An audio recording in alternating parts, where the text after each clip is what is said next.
Unorganised workers and employees Congress executive യോഗവും സ്നേഹസംഗമവും കണ്ണൂർ മേലെ ചൊവ്വ പ്രത്യാശാ ഭവനിൽ നടന്നു.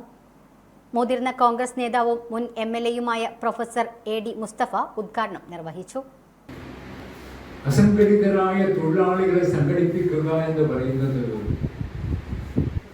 ഒരു മാരത്തോൺ ടാസ്കാണ്. ഇത് ആരെങ്കിലും പറഞ്ഞു തന്നതല്ല, എനിക്ക് അനുഭവപ്പെട്ട ഒരു പരിസ്ഥിതി. ഈ അസംഘടിത തൊഴിലാളികൾ എന്ന് പറയുന്നത് പ്രധാനമായും നമ്മൾ കാണുന്നത് സ്വാശ്രയ വിദ്യാഭ്യാസ സ്ഥാപനങ്ങളിൽ ജോലി ചെയ്യുന്നവർ, ആശുപത്രികളിൽ ജോലി ചെയ്യുന്നവർ,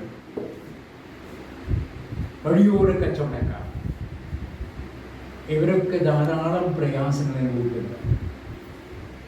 ഈ മേഖലയിലേക്ക് ഇവരൊക്കെ കടന്നു വന്നത് വേറെ മാർഗമൊന്നുമില്ലായിട്ടാണ്.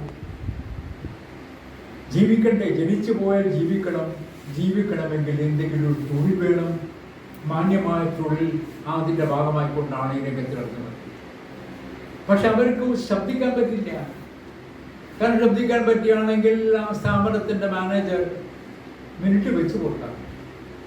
അപ്പം അങ്ങനെയുള്ളൊരു മേഖലയിലെ പ്രയാസപ്പെടുന്ന ആളുകളെ സംഘടിപ്പിച്ചുകൊണ്ട് അവിടെ മിതവും ന്യായവുമായ ആവശ്യങ്ങൾക്ക് വേണ്ടി പോരാടുന്ന ഒരു സംവിധാനത്തിൻ്റെ ഭാഗമാണ് ഈ അസംഘടിത തൊഴിലാളികളെ സംഘടിപ്പിക്കുക എന്ന ഒരു പരിപാടി.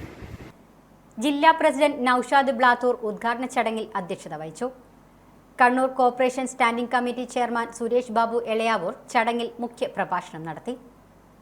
മഹിളാ കോൺഗ്രസ് ജില്ലാ പ്രസിഡന്റ് ശ്രീജ മഠത്തിൽ ഉപഹാര സമർപ്പണം നിർവഹിച്ചു.